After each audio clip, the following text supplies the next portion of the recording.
Entonces, para 2020, resolución miscelánea, muy a tiempo, porque como decía el contador, se publicó en el Diario Oficial desde el 28 de diciembre del año pasado.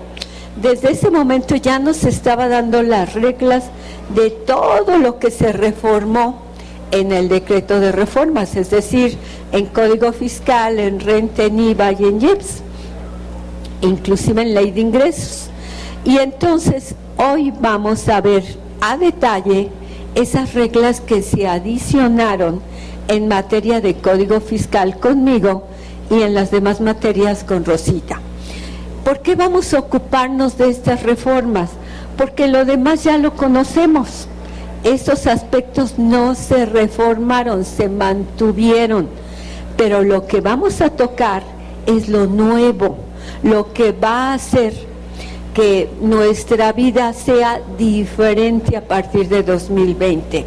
2020 es el año cumbre, es el año de partida, como yo les he dicho en varias ocasiones, porque desde que yo tengo conocimiento de la materia fiscal, nunca habíamos tenido cambios tan trascendentes, cambios que nos ataquen de manera tan duro en todo lo que son nuestros derechos. Si no lo conocemos, nos pueden aplastar literalmente, nos pueden hacer papilla. Entonces, yo les recomiendo que con independencia de lo que vamos a estudiar en este momento, ustedes lean en su totalidad la resolución miscelánea, obviamente por secciones, porque es imposible leerla en un solo tirón. Pero van a encontrar cosas bien interesantes, bien importantes. Entonces yo les preparé primero un índice de todo lo que se modificó, para que entonces ustedes lo puedan ver de manera muy objetiva. ¿Cuáles son las normas que se modificaron, que se adicionaron para 2020? Y lo tenemos ahí en pantalla. Ustedes en su material lo pueden ver porque tuvimos que poner la letra muy muy pequeñita para que nos alcanzara la hoja. En primer lugar, tenemos la regla 1.12 que nos habla de la información y documentación que debe de proporcionar el tercero colaborador fiscal. ¿Qué es el colaborador fiscal del que vamos a hablar? Es esa persona que no es el contribuyente, no es el contribuyente. Recordemos que la relación tributaria se da entre la autoridad fiscal y el contribuyente, esas son las partes, pero surge siempre un tercero, el Sancho, aquella persona que no forma parte de la relación, pero que se ve implicada. Y a este se le llama de manera muy especial el colaborador fiscal. ¿Por qué?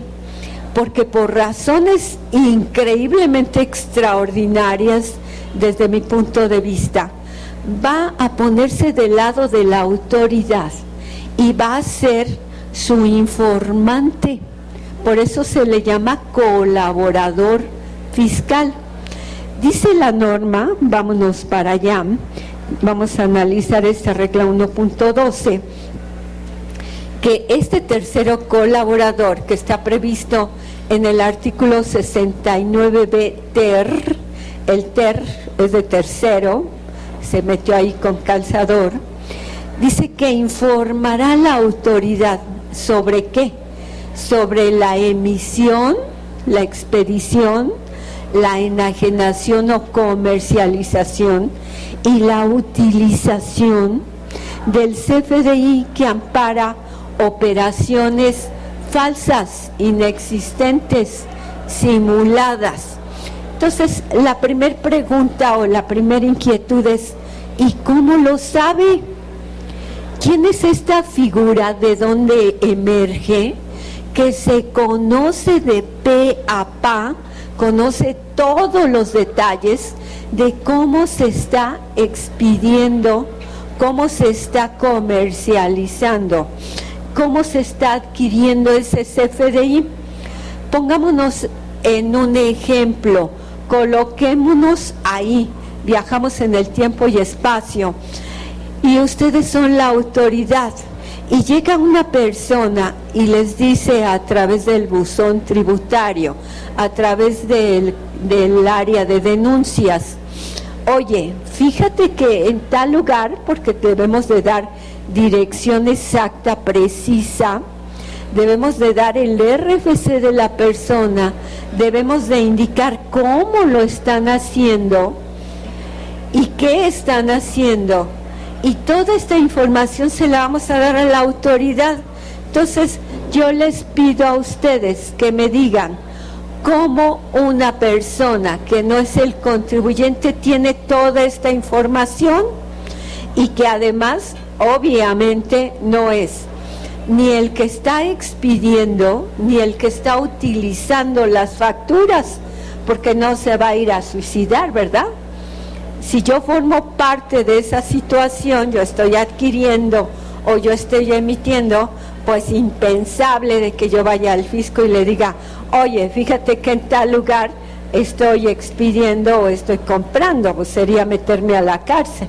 Digo, a lo mejor por ahí algún depresivo sí va para que lo metan a la cárcel, ¿verdad? Depresión extrema, lo dejó la novia y ya se quiere suicidar. Pero en un sentido razonable, díganme, ¿quién va a hacer esto y quién lo va a saber? Yo me quedé pensando, ¿creen que una novia frustrada, amargada, puede ir a acusar a su patrón que la dejó? ¿Sí? ¿O un trabajador enojado que no lo indemnizamos adecuadamente? ¿Sí? ¿O quién? A ver, ustedes pongan las neuronas, yo sí dije bien neuronas, no hormonas, pongan bien sus neuronas a funcionar, las hormonas déjenlas guardaditas por el momento. ¿Quién podría ser ese tercero colaborador? De verdad que a mí, ¿mande?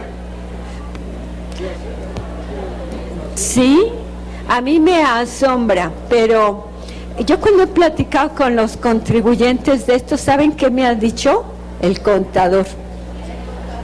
Porque es el que tiene toda la información. Entonces, ¿los ven a ustedes los contadores como un ente de peligro? Entonces, pues pónganse ustedes un letrero que digan: o me tratas bien o rajo, ¿no? Pues bueno, hablando muy en serio, aquí, sí, hablando muy en serio, esta regla de verdad establece esto y lo cree. Cree firmemente que va a haber personas interesadas en dar toda esta información, pero insisto, a mí lo que me asombra es que no es una denuncia cualquiera, no es una denuncia anónima, tenemos que dar toda nuestra información. Si ustedes leen en su página número 3 el material, dice textualmente que la información que proporciona el colaborador debe de ser suficiente para acreditar de manera directa o indirecta la ausencia de activos, personal, maquinaria, etcétera. Porque ustedes recordarán que el supuesto para que se determine, conforme al artículo 69b, que estamos en presencia de operaciones simuladas, es que quien las emita carezca de la infraestructura suficiente para poder emitir estas facturas. Dice, por ejemplo, alguien: pues, ¿sabes qué? Yo soy una constructora y puedo emitir facturas por movimiento de tierra, por edificación, urbanización, etcétera. Y llega la autoridad fiscal a su oficina y no hay más que un escritorio. ¿Con qué mueve la tierra? ¿Dónde está el trascabo? ¿Dónde están las manitas de chango? ¿Dónde están las compactadoras, los camiones, etcétera? No hay nada.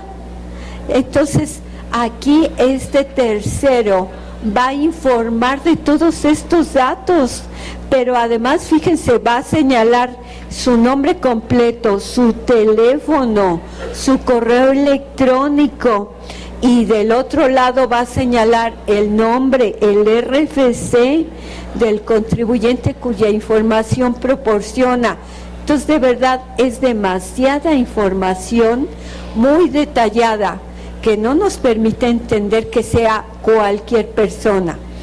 Entonces, pues mucho cuidado con la manera en que ustedes como contadores mueven la información o toman la documentación para que no sean acusados de manera presuntiva de que de ustedes está surgiendo esta información, porque se pueden colocar en el ojo del huracán, ¿no? ¿De cómo? Díganme ustedes, si son el contribuyente, ¿qué pensarían si alguien tiene toda esta información, hasta copia de las facturas? ¿Ustedes qué creerían? ¿Quién fue? Pues el contador, ¿verdad? Entonces, si quieren evitarse problemas, mucho cuidado en la manera en que van a manejar la información, porque ustedes tienen todo, tienen la firma electrónica, tienen la contraseña, tienen los documentos, ¿no? Entonces, mucho ojo con eso. La segunda norma que tenemos adicionada o modificada para este año es la regla 1.13, que es la obligación de los asesores fiscales y los contribuyentes de revelar los esquemas reportables. Y aquí la primera duda que nos surge, o la primera sorpresa, es: oye, me pueden ustedes decir, pero si tú nos dijiste cuando estudiamos la reforma que se modificó la entrada en vigor de este capítulo que va del artículo 197 en adelante del Código Fiscal de la Federación, que es el título sexto, y hemos comentado que se difirió la entrada para el 1 de enero de 2021, es decir, un año después se corrió. Entonces, ¿por qué resolución miscelánea para 2020 nos está dando reglas de cómo se va a cumplir esta obligación? ¿Por qué? Pues porque el artículo 8º transitorio del decreto de reformas establece que los esquemas reportables que son obligatorios de informar o revelar a la autoridad son los que surjan a partir de 2020, pero subrayamos también aquellos esquemas que vengan de años anteriores, pero sus efectos se dejen sentir a partir del 1 de enero de 2020. Es decir, ya lo ideamos, ya lo ubicamos, ya lo confeccionamos y ya lo implementamos, y a partir de este año ya están dando frutos, ya los estamos viendo. Esto la autoridad lo quiere ir localizando, identificando, y quiere ir poniendo su álbum con todos estos esquemas para poder ir dando respuesta. ¿Cómo va a dar respuesta? Pues ya hemos dicho que para la autoridad lo importante es hacer un compendio de todos estos esquemas que los contribuyentes ponemos a funcionar, para con eso, pues conociendo las mañas del enemigo, pues ¿qué puede hacer el otro? Pues fortificarse, ¿no? Si yo sé por dónde me van a atacar, pues ya sé que tengo que proteger. Entonces la autoridad eso es lo que pretende. Entonces esta regla 1.13 pretende de manera muy genérica empezar la regulación de todo lo que son las obligaciones, y recordamos que son dos los grandes obligados en este esquema: los contribuyentes y los asesores fiscales. ¿Cuándo van a ser obligados los contribuyentes? Cuando ellos manifiesten que no tienen asesor fiscal, porque sería muy fácil que el asesor se esconda, que diga, no hombre, yo me dedico a hacer registros nada más, en el caso de los contadores, pero yo nada tengo que ver con la elaboración de un esquema. Y el abogado podría decir, no hombre, si el contador es el maloso, yo no tengo nada que ver. Pero entonces dice la norma, pues contribuyente, no te me vas a escapar, yo simplemente te aprieto a ti, y si no quieres que la obligación recaiga en ti, pues lo vamos a hacer, vamos a empujar al asesor. Entonces, para ir dándole forma a esta obligación, esta regla nos dice que la declaración que traiga ya implícito un esquema reportable se va a presentar a través del portal del SAT, que va a llevar los datos generales del declarante, así como la información que se solicite en cada caso, y vamos a cumplir con todos los instructivos. Sin embargo, hasta la fecha no se ha emitido ningún esquema específico, todavía no funciona. Aquí el SAT está todavía definiendo, estableciendo estos lineamientos, pero ya tenemos la regla lista. ¿Dónde anda el micrófono, Charlie? Para que lo empecemos a circular. Gracias. Buenos días, Evita. Muy buenos días. Sí, viene a mi mente una duda.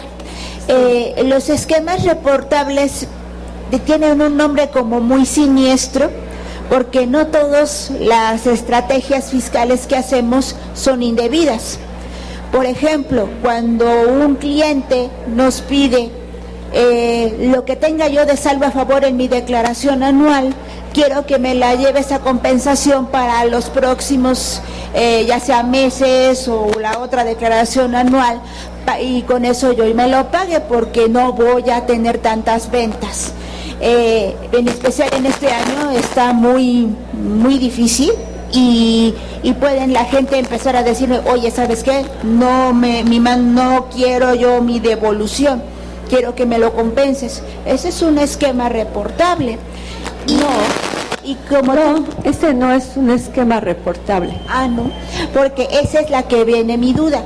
Si por ejemplo me pide alguien, mándamelo a compensación para poder pagar ISR, y con ISR ya sea mensual o anual, ¿eso es a lo que se puede entender como esquema reportable? No, los esquemas reportables, para que sean o tengan ese calificativo, deben de ser estructuras o estrategias tendientes a obtener un beneficio fiscal, pero de la lista que trae el propio artículo 198 y 199.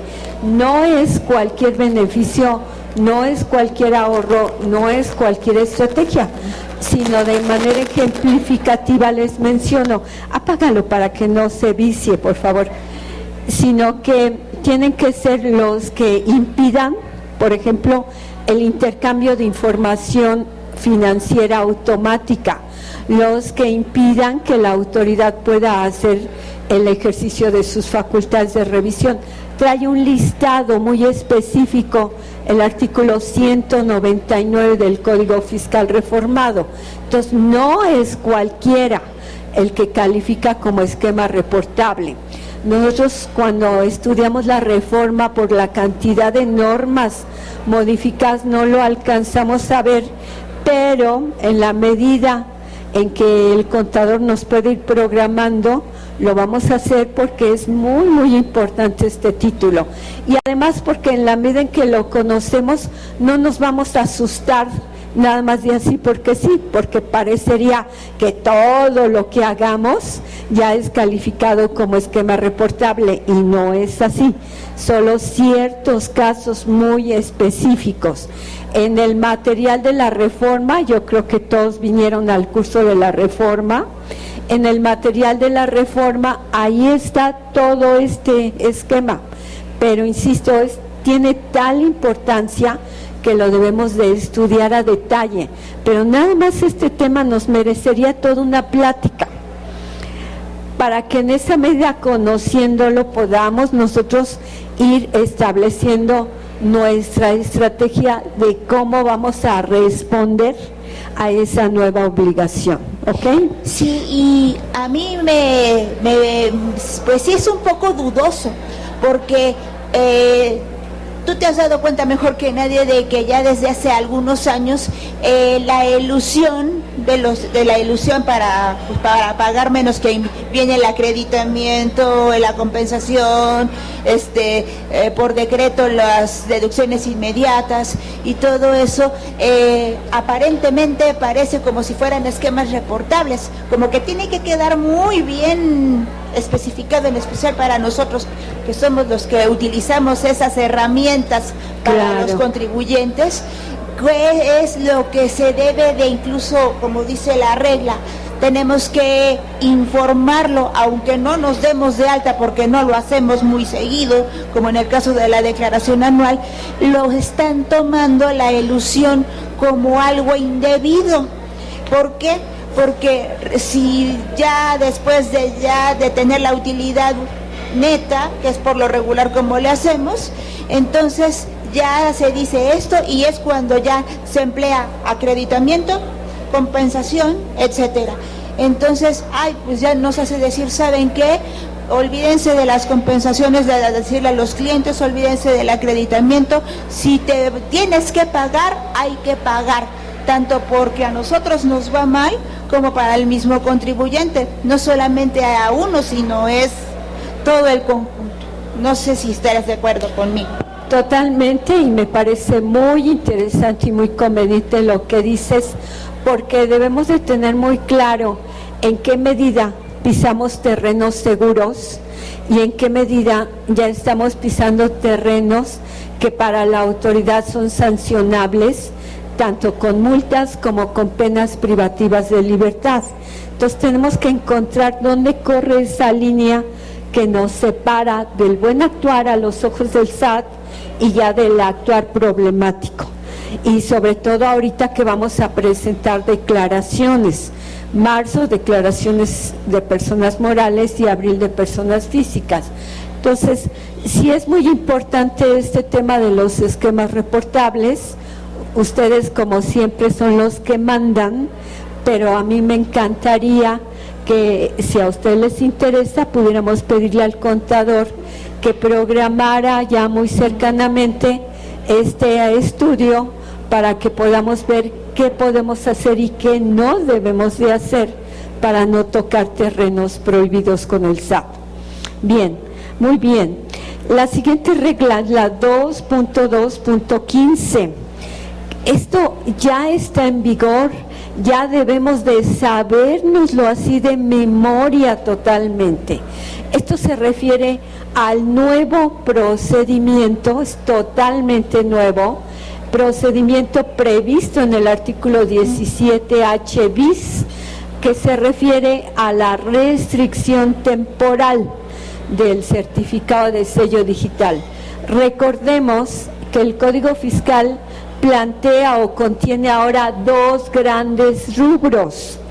El 17H, que establece la cancelación de cualquiera de los certificados, y el 17H bis, que establece la restricción temporal. Son dos esquemas diferentes. El 17H contiene sus supuestos, las causas o las condiciones en las cuales nos lo van a cancelar. Cancelar ya es sinónimo de definitivo. En cambio, el 17H bis es restricción temporal. Solo, dice la norma, si después de agotar el procedimiento que establece el 17H bis no logro convencer a la autoridad, no desvirtúo las causas, entonces me van a cancelar con base en el 17H fracción décima. Entonces, esta regla lo que establece son las causas por las cuales me pueden restringir temporalmente y el procedimiento para que yo pueda levantar esa restricción temporal. Entonces, vamos rapidísimamente a recordar las causas que tenemos para esta restricción temporal. La primera, insisto, artículo 17H bis. Primera, porque yo deje de presentar una declaración anual o 2 mensuales provisionales o definitivas. Si yo incurro en esa causal, me van a restringir temporalmente. ¿Cómo lo va a hacer la autoridad? Primero, dice la norma que va a emitir un oficio, un documento en el cual me diga que me están restringiendo y la causa por la cual. Ahorita hemos mencionado únicamente la fracción primera, pero son 10 fracciones. Entonces, me lo va a notificar. ¿Cómo me lo va a notificar? A través del buzón tributario, que es el medio o el sistema de comunicación. Ya me lo notifica, pero obviamente para que me lo notifique es porque tengo que activado el buzón tributario. Si no lo tengo activado, ¿cómo me lo van a notificar? Dice la ley que entonces me lo va a notificar por estrados, y que ya hemos comentado que los estrados son las paredes en las oficinas de las autoridades. Entonces, si me lo notifican por estrados, hay muchísimas posibilidades de que yo no me dé por enterada y por lo tanto no esté en posibilidades de defenderme. Por eso es importante que activemos nuestro buzón. Ya mencionó el contador Vicente las fechas límites para activar el buzón. ¿Cuáles dijimos en el caso de personas morales? ¿No los escuché? Parece que no desayunaron, caray. Estoy segura que Rosita no alcanzó a escuchar. Personas morales y personas físicas. Muy bien, junto con la declaración anual.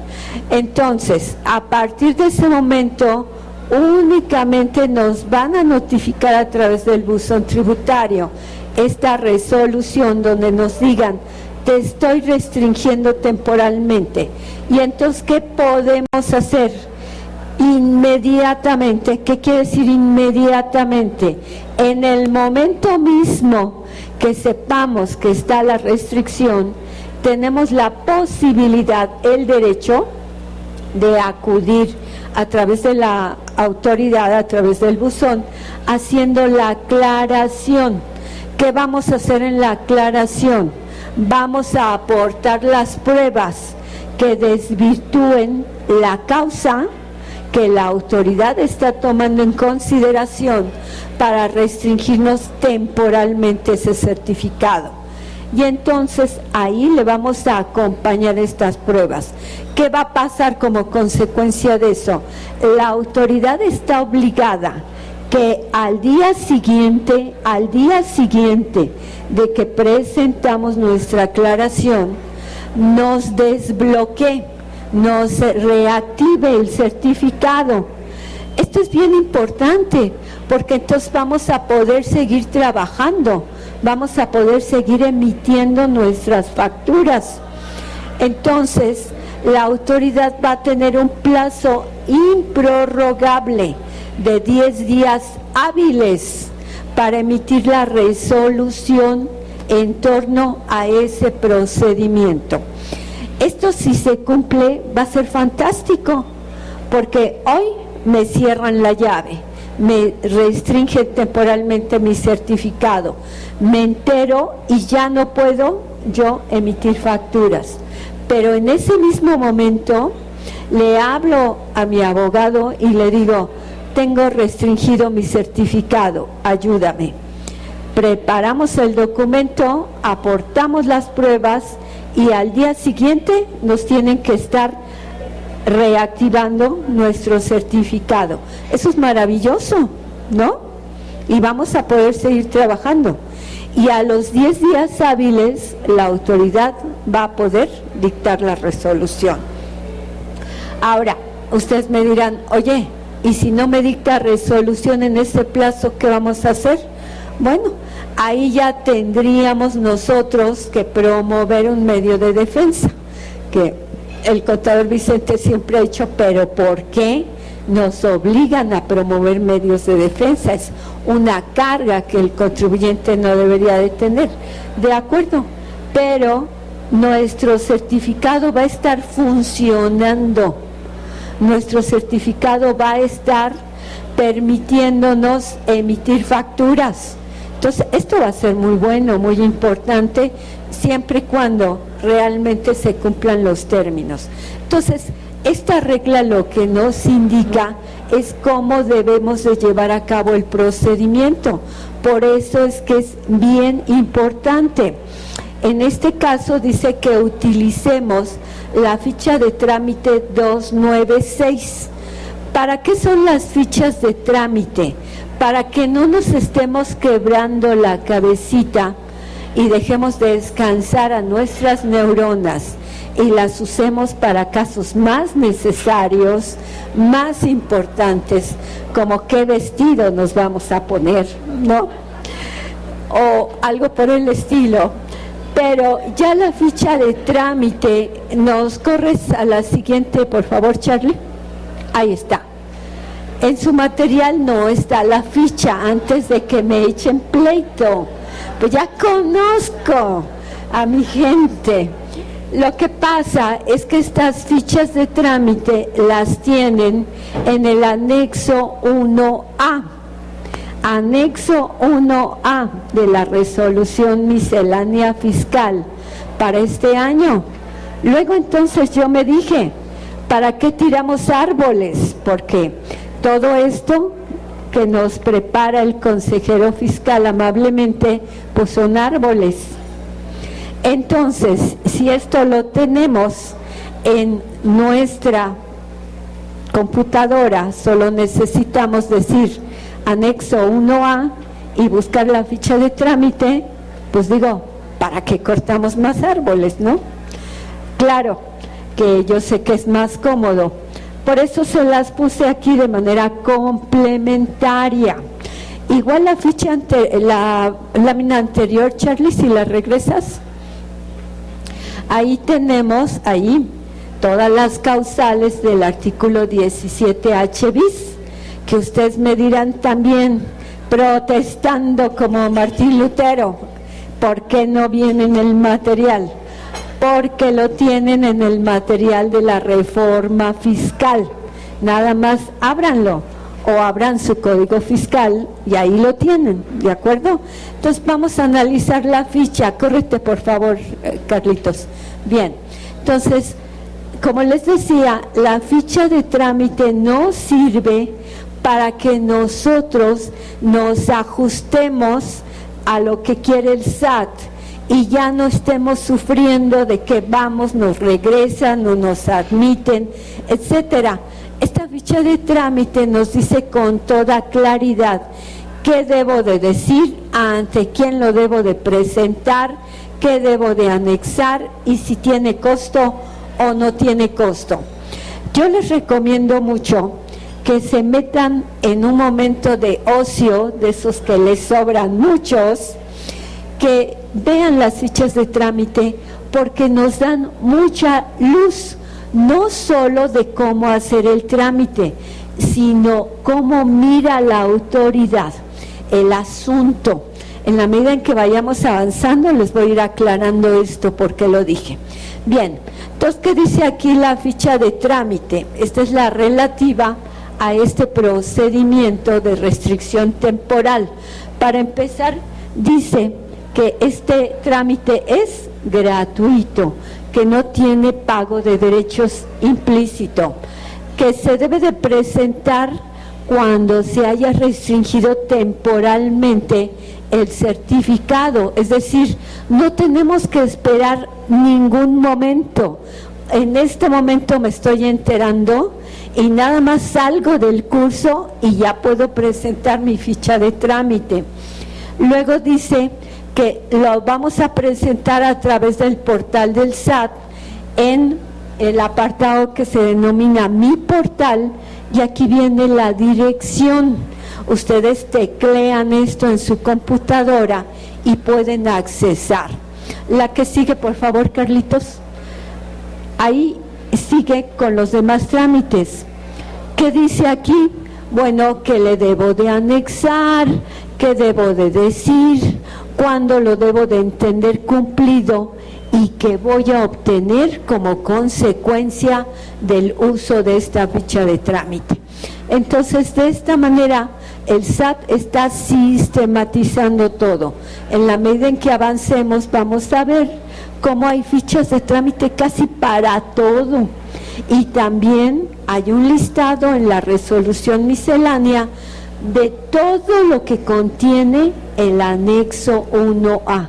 Ahí vienen todos los contenidos, que también es muy importante porque nos dice los criterios normativos, los criterios vinculativos, todas las fichas de trámite, ante qué dependencias lo debemos de hacer, etcétera. Entonces, yo les aconsejo que puedan echarse un clavadito a esta situación para que lo puedan ver.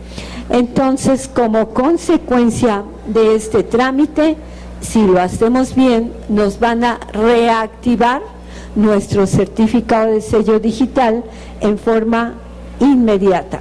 Ahora, ¿qué más tiene sistematizado el SAT? Si nos vamos a la siguiente regla, que es la 2.4.19, nos exigen para este año que estemos actualizando la información de los socios o accionistas. ¿Por qué está poniendo énfasis la autoridad fiscal en este año en cuanto a este tipo de información? ¿Y qué información es la que vamos a actualizar? ¿Vamos a poner ahí si nos casamos, si cambiamos de novio o de casa?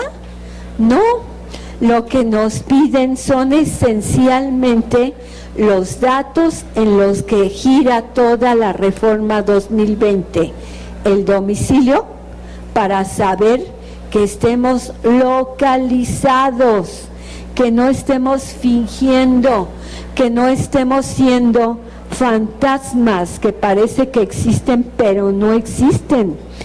Y a partir de que entreguemos nosotros esta información, que incluye el correo electrónico y el número telefónico, y el cambio que se esté haciendo, es decir, si compro más acciones, si vendo acciones, si soy miembro de otra sociedad, si estoy invirtiendo más capital, todo eso es información que a la autoridad le interesa tener para poder controlar que todo lo que le decimos sea cierto.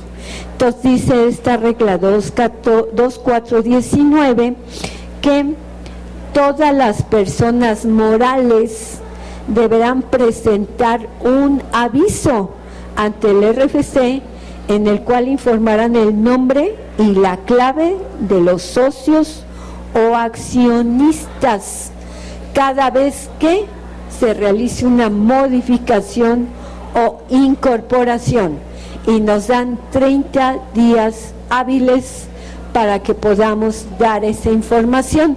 Ahora, como ven, a quien hacen responsable es a la sociedad, a la persona moral, no es al propio socio, sino es a la persona moral. ¿Por qué? Pues porque es más controlable, por supuesto. Es más fácil controlar a la SA, a la SC o al tipo de sociedad que sea, que estar controlando a todos los socios o accionistas. Entonces, cada que se realice una modificación, estamos obligados. Y esto es operación carambola, porque no solo es para que cumplamos esta regla, que además deriva del artículo 27 en la letra A, en la fracción 7. Y digo letra A porque el contador dijo el otro día con mucha razón, no es apartado A, porque ahí no dice apartado, es solo letra A. Bueno, pues entonces artículo 27, yo le puse apartado A porque así dice la autoridad en su regla. Fracción tercera. Entonces, les decía, no solo es para cumplir con el artículo 27 o con esta regla, sino además es porque si no lo hacemos nos van a imponer una sanción. Pero además de eso, en materia de responsabilidad solidaria, el hecho de que no cumplamos con esta exigencia también tiene consecuencias.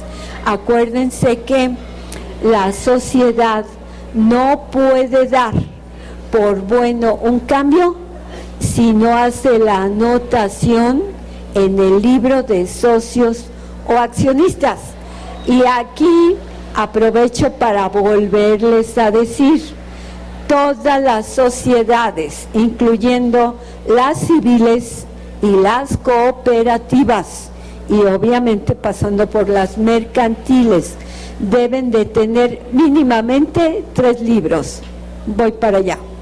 Libro de actas de asamblea, libro de socios o accionistas, libro de variaciones de capital, y si la empresa es administrada por un consejo de administración, debe de llevar también el libro de las sesiones del consejo. ¿Querías decir dónde anda el micrófono? A ver, te escucho, ahorita vamos contigo. Ah, mira, te lo pasaron primero. Primero las damas, ahorita regresamos contigo. Ajá. Gracias, Evita, buenos días. Es breve, esta actualización de la información de los socios o accionistas, esta regla, ¿es aplicable a partir de 2020? Del 1 de enero de 2020 ya está vigente, tanto el 27 del Código Fiscal, en las letras A y B, o apartados A y B, como esta regla 2.419, vigentes ya absolutamente. Si el año pasado, en septiembre, hubo algún cambio accionario, no había obligación. Lo que cuenta es cuando lo formalizas con notario. Si la formalización es a partir del 1 de enero, ya le aplica. Si no era necesario formalizarlo, nada más dejarlo en el libro, no hay problema si fue antes del 31 de diciembre. Muchas gracias. Sí. Pasan el micrófono, por favor, para acá. Gracias. Gracias. Parte de la pregunta era si tenía que actualizar. Si ahorita hay un cambio de socio, ¿tendría que actualizar a todos los socios o únicamente al que estoy ingresando o dando de baja? Y por otro lado, me regreso un poquito a la pregunta de las causales de que me puedan invalidar o restringir el certificado. Temporalmente. Restringir temporalmente el certificado. Sí. Allí entra, no he leído bien a profundidad y entendido, en que si es causal el tener una oficina virtual, que nos pasó en la ocasión pasada. Sí, gracias. Sí, totalmente. Si ustedes quieren, voy para allá, nos regresamos rapidísimamente a las láminas anteriores donde está el 17H bis, Carlitos, el anterior, aquí está, que son las causas para que nos restrinjan temporalmente.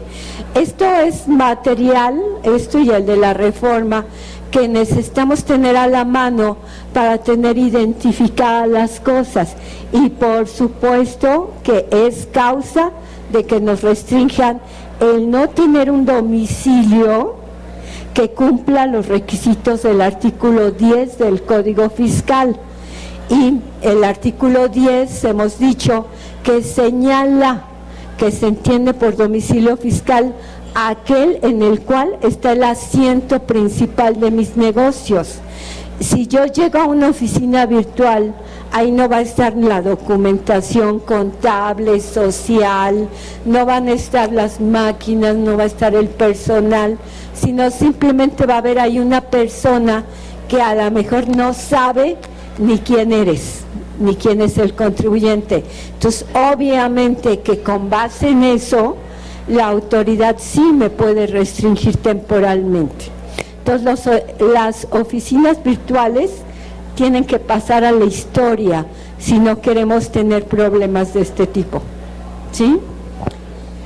Y lo que me decías de los socios, no necesitamos cumplir esta regla, insisto, respecto de aquellos movimientos que se hubieran consumado antes del 31 de diciembre de 2019, pero aquellos que se están realizando a partir del 1 de enero de 2020 o que habiéndose realizado antes, pero apenas se van a protocolizar a partir del 1 de enero, ya les aplica la norma, ¿sí? Ya se fue el micrófono. Ahí está. Entiendo lo que acaba de decir, licenciada, pero aquí mi idea es, si yo actualizo de los 5 socios a uno, si no estoy obligado a actualizar los movimientos que ya hice anteriormente, ya sé que anteriormente no estaba obligado a dar toda la información. Si en este momento hay un cambio de un socio y quedan más, 5 o 10 más accionistas que ya se hicieron sus movimientos, ¿en este momento no tengo que manifestarlos? No. Es para no. que me quede más clara mi perdón. Ajá. Para ponerte un ejemplo, tenemos 5 socios, porque en muchas empresas todavía subsisten 5 socios, que era la legislación de hace muchos años, y pues por costumbre se quedó así. Pero ahora, y a veces las personas ya hasta se murieron, o ya ni viven, o ya andan quién sabe dónde, ¿no? Y tú dices, no, ya voy a poner en regla esto, porque no es correcto que siga así. Y tú haces los movimientos ahorita, que es 26 de febrero de 2020. ¿Qué pasaría? Tú tienes que avisarlo. Tú como persona moral, tú la sociedad cuyos socios se están reestructurando. ¿Sí? Por acá, voy para allá. En lo que nos lo pasa. Ahorita, perdón, buenos días, Evita.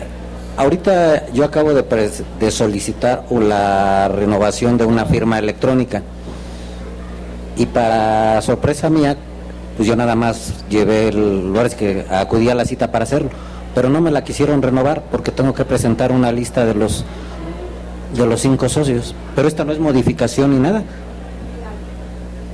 Ok, tú también querías preguntar. Es la misma complementada. Ah, ok. Van corriendo el micrófono para allá en lo que contesto la pregunta. A ver, tengamos en cuenta esto, todo lo que estamos viendo son normas de procedimiento, normas adjetivas. En derecho fiscal y en derecho en general hay 2 tipos de normas, las adjetivas y las sustantivas. Las adjetivas o de procedimiento, dice el artículo 6 del Código Fiscal, que se aplican conforme nacen.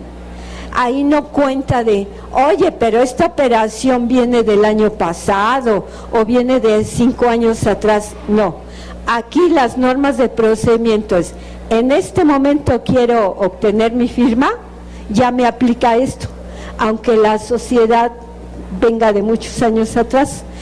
Y si yo tengo una sociedad que quiere sacar su firma electrónica, a la luz de las nuevas disposiciones del artículo 27, me van a pedir todo para acreditar de manera clara, contundente, fehaciente quién soy yo. Entonces, si soy una persona moral, para demostrar quién soy yo, que me van a pedir mi escritura constitutiva, mi comprobante de domicilio, las identificaciones de los socios, y me van a pedir también que el representante legal para obtener la firma electrónica vaya y tenga también su firma electrónica. Entonces todo eso me lo van a pedir, aunque a veces la autoridad se pasa en el ejercicio de facultades. Lo que te pide desde un punto de vista práctico, y es una opinión personal, si tú lo puedes dar, pues dalo, porque entablar un conflicto es más costoso en todos los sentidos.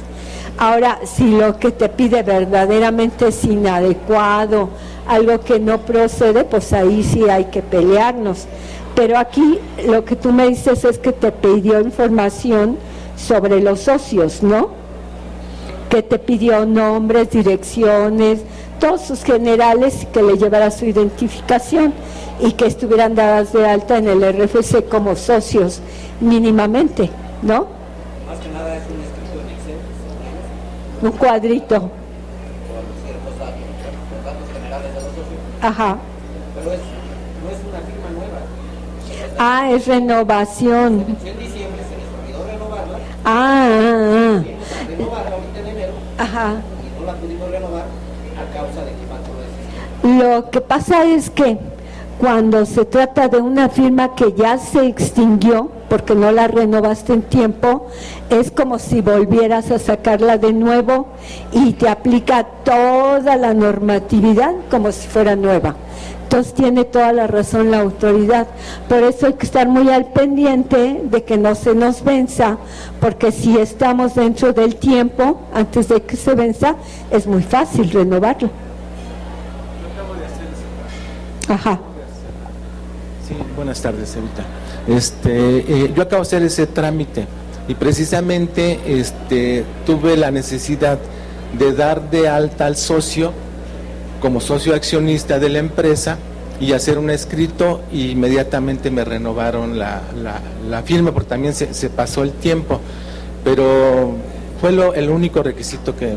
Inclusive el socio ya no es localizable, no sabemos dónde está, pero sí teníamos los datos y pues yo hice la alta de esa manera y inmediatamente me la actualizaron. Ya no renueva la fiel si está vencida la fiel del socio que es el representante legal.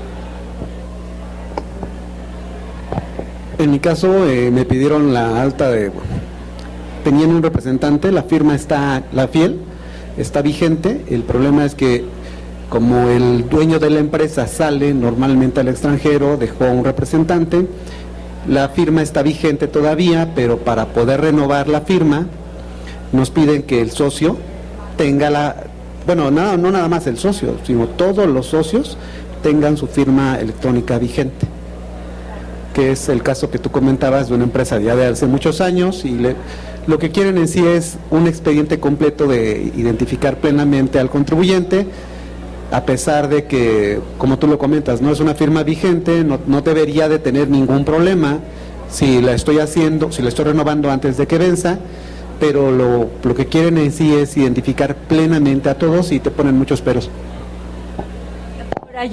Voy para allá. Nada más quiero como corolario de los comentarios de aquí. Recordemos que aparte de esta regla que estamos viendo para la identificación de los socios, se están estableciendo reglas adicionales complementarias.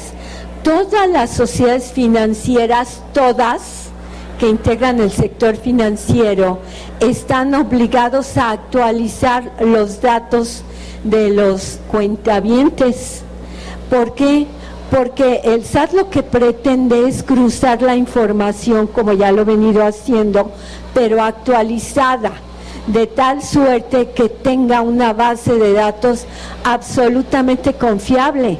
Entonces, si es una persona moral a la que le estamos pidiendo que nos renueven la firma, lo que quiere la autoridad fiscal es conocer no solo a la persona moral como tal, como nombre, como ficción, sino a las personas físicas que la integran, porque finalmente esos son los verdaderos actores para efectos fiscales.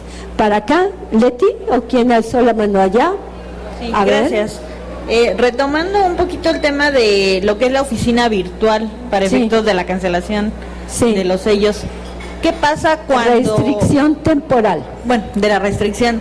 Si se abre una sucursal y en esa sucursal queda la administración, por así decirlo, la documentación, ¿eso pudiera coadyuvar a la omisión de esa cancelación temporal? Acuérdate que por mera estructura, por definición, la matriz es donde tiene que estar todo. Y en las sucursales puede haber parte o no haber. Para una sucursal sí podríamos usar una oficina virtual, pero no para la matriz, no como la oficina central, directiva, líder de ese contribuyente, porque si no nos salimos de las reglas. Entonces aquí es donde viene a funcionar el mecanismo. Tú puedes tener como oficina virtual, pero la das de alta como sucursal, no como la matriz. En la matriz debes de tener la documentación contable, debes de tener la documentación corporativa y debes de tener los elementos de la actividad que desarrolles. ¿Ok? ¿Más preguntas? ¿Acá? Ahorita voy para acá. Sí, ahorita, buenos días. En razón de los socios que se dieron en este año de baja o que intercambiaron y que en su lapso que estuvieron en la sociedad no tuvieron firma electrónica, porque a lo mejor no la sacaron y el fisco no se las pidió porque no les canceló el certificado o por cosas de comercio exterior que luego te piden. Estaban tranquilitos, no lo requirieron.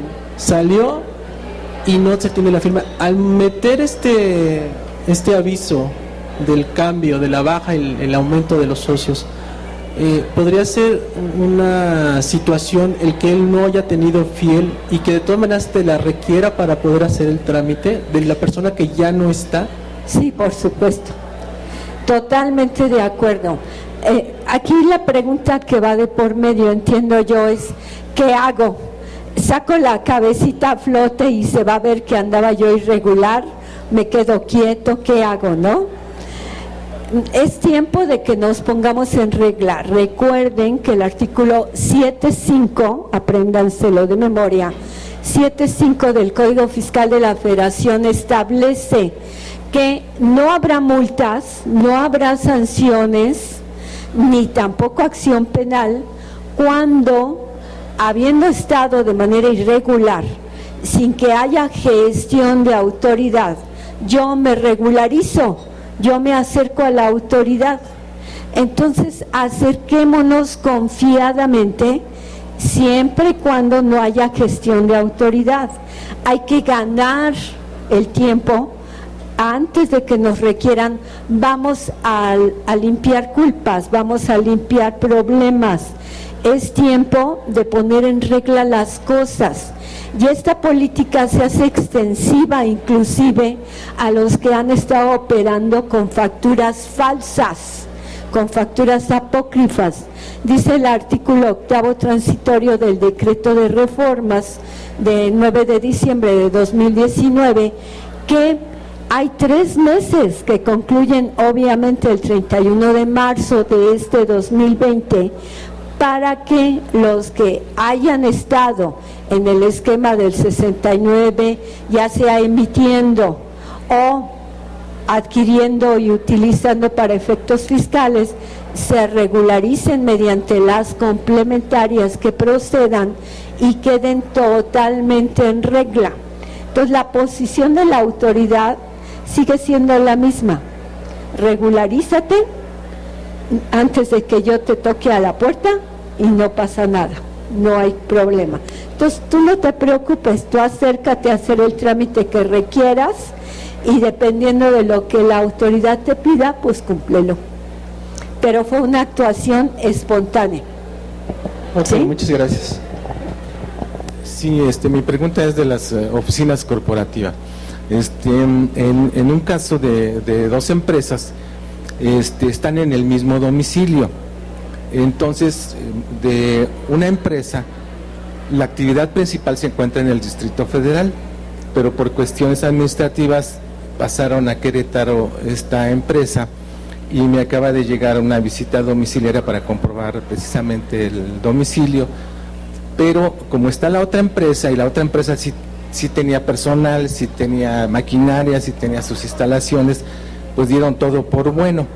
Entonces ahí la empresa que está aquí en el Distrito Federal pues ya quedó prácticamente verificada. La otra, bueno, a esa todavía no, a pesar de que aún hay cambio de domicilio.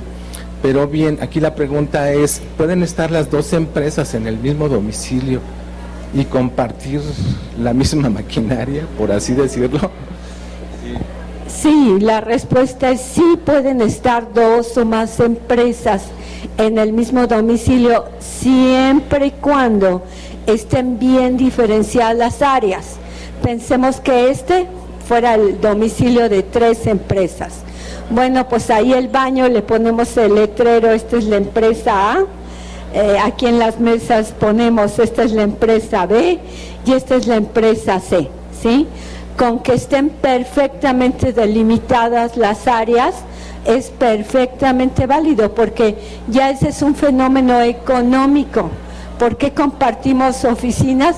Pues puede haber muchas razones, porque él sea mi proveedor, porque seamos del mismo grupo comercial, porque yo viva en razón de todo lo que le vendo, no sé, y me acomode más estar ahí.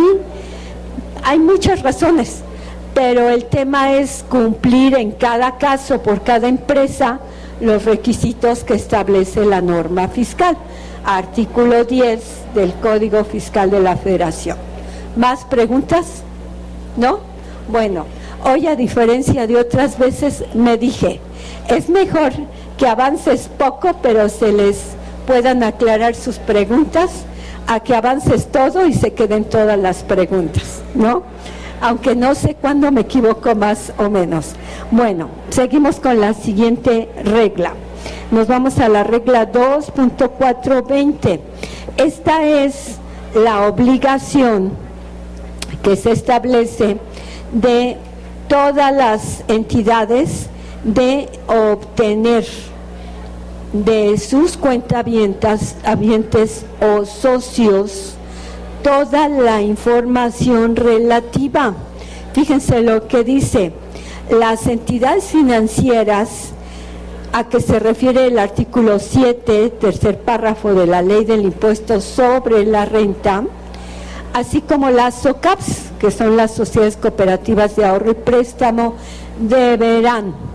El deberán es lo tienes que hacer a fuerza, no es optativo.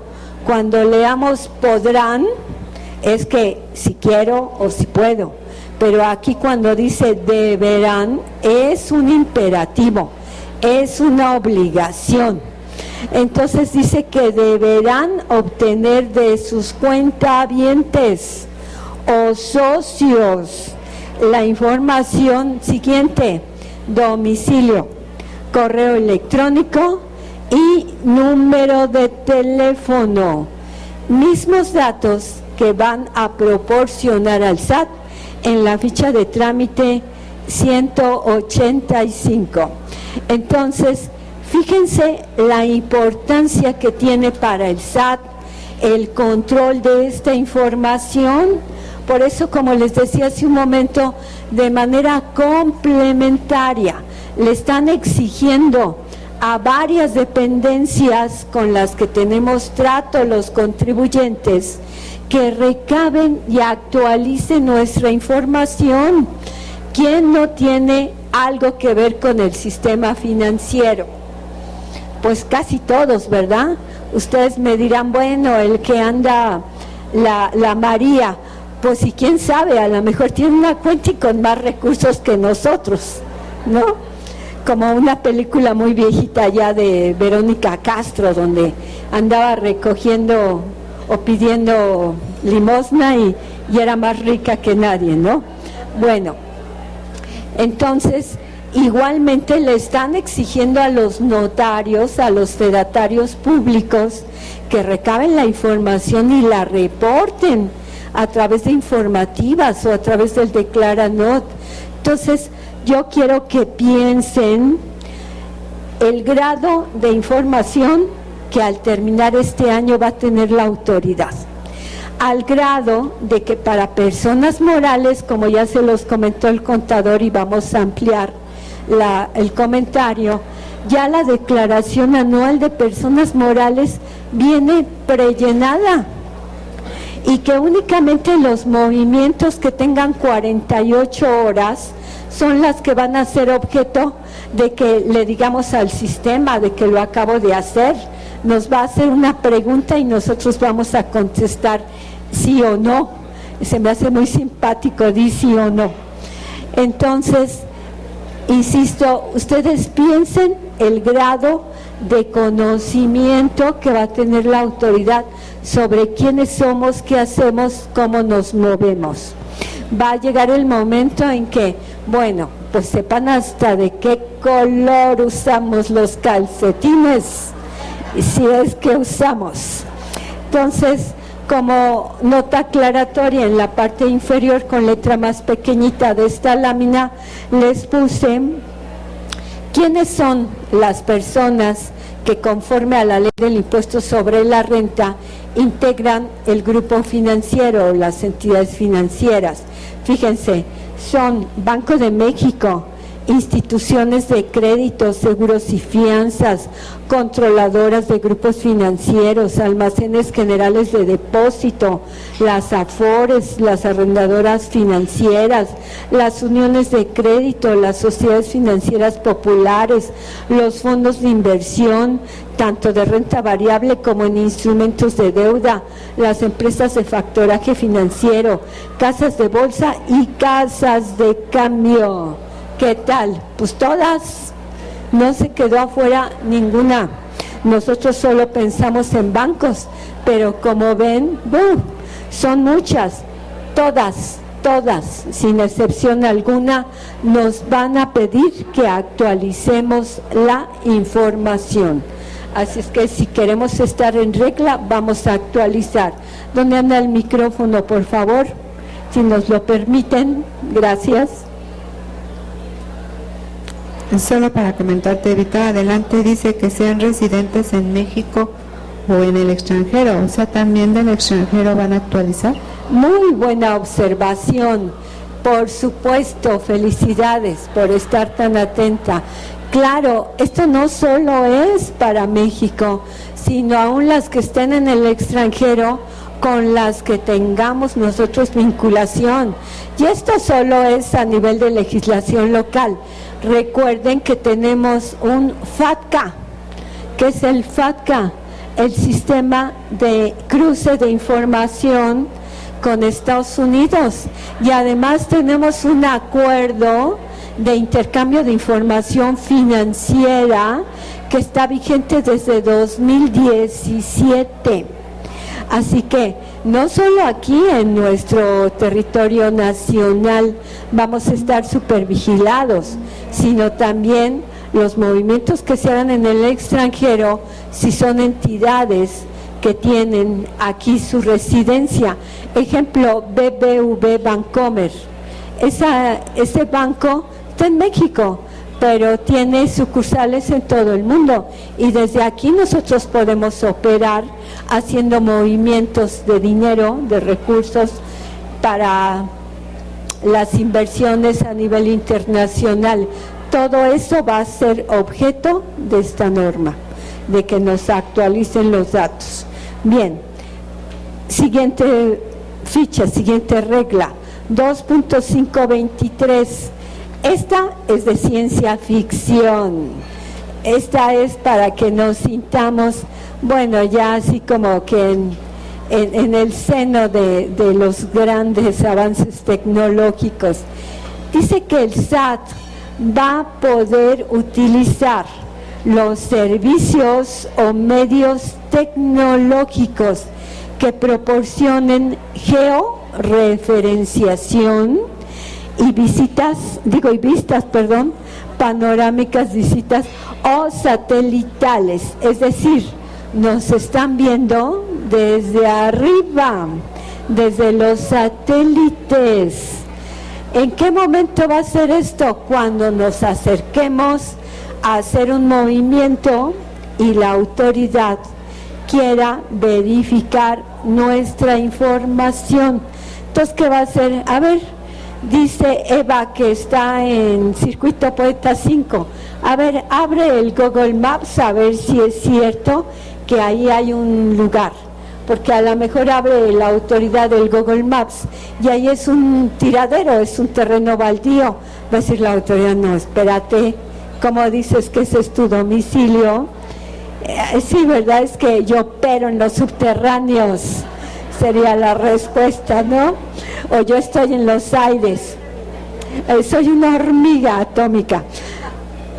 Bueno, inclusive hubo una época, hace unos años, que a través de una empresa española que irónicamente se llama El Corte Inglés, digo irónicamente porque es El Corte Inglés y es española, pero a través de ella se hicieron revisiones de todos los inmuebles en la Ciudad de México y tomaban fotografías aéreas, no sé si se enteraron, y con base en eso modificaban el cálculo para el impuesto predial.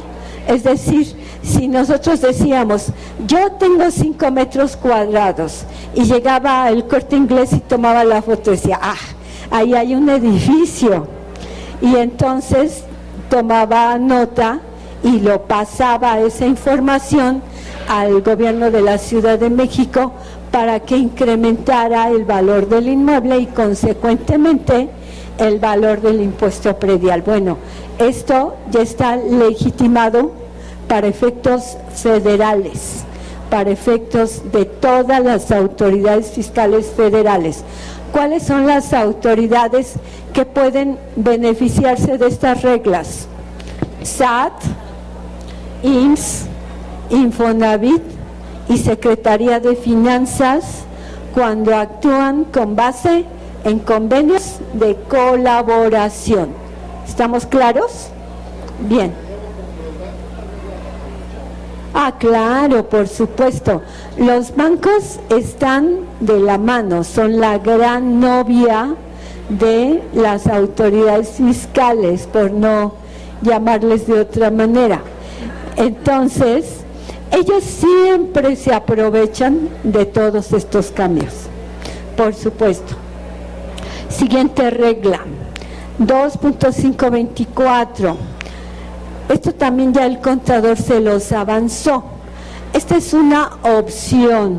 Si quiero lo hago y si no quiero lo rechazo. Pero quiero suponer que va a ser benéfico. Pero detrás de este supuesto beneficio, obviamente lo que la autoridad quiere es tener más controlado a los contribuyentes. Vamos a ver si le funciona. A través de esta regla dice, para efectos de lo que establece el 74B de la Ley del Impuesto sobre la Renta, las personas morales que formen parte del derecho agrario van a poder ingresar un caso de aclaración a más tardar el 31 de enero de 2020 en la ficha de trámite 144 que se denomina opción para ejercer la facultad del artículo 74B, así como los de reciente creación. ¿Qué contempla el artículo 74B? Ustedes, como son muy estudiosos, ya se lo saben de memoria. Sin embargo, para los que no se lo supieran, en la siguiente lámina está puesto con letra chiquita quiénes son los sujetos del artículo 74B. Váyanse al final casi de la ficha. Y dice que son aquellas personas morales que obtengan por lo menos el 80% de sus ingresos de la industrialización o comercialización de salud de los productos derivados de actividades agrícolas, ganaderas, silvícolas o pesqueras, es decir, derecho agrario. Entonces, si son personas morales, se constituyeron, no son el ejidatario, el comunero, la mujer ejidataria, no, sino ya son sociedades cooperativas o sociedades anónimas de responsabilidad solidaria, etcétera. Entonces, ellas, por ser personas morales, están obligadas a tributar en los términos del título 2, ¿de acuerdo? Pero con base en esta regla, se les permite ahora operar como si fueran personas físicas, de tal suerte que trabajen a base de flujo de efectivo, hasta 5 millones de pesos. Pero siempre y cuando, dice la norma, presenten un caso de aclaración. ¿En qué fecha? No, todo el mundo está pendiente. A ver, ¿qué fecha? 31 de enero. ¿Y en qué fecha estamos? Entonces, ¿qué pasó ahí? Pues que ya se nos pasó el tren. Debimos de venir al curso antes, ¿verdad? Porque esta norma no le podemos decir a la autoridad que mala eres, me entero cuando ya pasó, pues va a decir, yo te la publiqué el 28 de diciembre, tú que no estudias, tú que te vas de pachanga, ¿no? Entonces, ¿qué podemos hacer? ¿Qué vamos a hacer en ese caso? La autoridad, sabiendo que lo más seguro es que se nos hubiera pasado, dice en la lámina siguiente, si la corren por favor, en la página 10, dice que ella lo va a hacer de manera automática y que nosotros, si estamos en ese supuesto, lo que vamos a hacer es decirle, no quiero, pero ella nos va a pasar y de esa manera garantiza que nadie se va a quedar volando. Así es que no se preocupen, estamos del otro lado. Siguiente regla. Ya nos cambiaron y ni cuenta nos dimos, así es, como cuando los RIF y cuando todos estos movimientos. Ya después vamos y aclaramos, pero mientras la autoridad dice, yo me quedo con el estilo de Pancho Villa. Bien. Sí, claro. Regla 2.7.1.47. Esta regla lo que nos dice es que no necesitamos dar ningún otro dato más que el RFC para que nos elaboren, nos emitan el RFC todos los prestadores de servicios o las personas a quienes vayamos para la adquisición de bienes. Basta que lleguemos y le digamos, quiero mi CFDI. ¿Qué datos nos deben de pedir? El RFC, nada más. Y con eso es más que suficiente. Ahora, si en el momento en que nos piden el RFC no lo tenemos, esto no es causa para que nieguen la emisión de la factura. ¿Qué van a hacer? Ponerle, ¿qué? El genérico. ¿Cuál es el genérico? Está bien fácil de aprenderse, ¿verdad? Ya se lo aprendieron todos, ¿no? XA, XX, 010101 000. Y si son extranjeros, solo cambia la letra y se va a la E. Todo lo demás es igualito. Es un ejercicio de mnemotecnia. ¿Ya se lo aprendieron? Ya saben que para que no nos dé Alzheimer, caminen para atrás, pónganse de cabeza, aprendan a tejer, hagan cosas nuevas. Bueno, eso es para que se rían. Siguiente regla, 2.7148. Si el que se aprenda todas las reglas que acabamos de decir de memoria tiene entrada gratis para el siguiente curso. ¿Verdad? Bueno, yo se lo pago. Entonces, es que nunca le va a dar Alzheimer. Bueno, vamos a motivar el no Alzheimer. ¿Qué dice la regla 27148? Esta es una obligación para los notarios. Yo les decía que adicionalmente a las obligaciones de contribuyentes, de asesores, de entidades del sector financiero, también a los fedatarios les tocó el reparto, para que no se quejen. Cada que acudimos con ellos, ellos nos están reportando.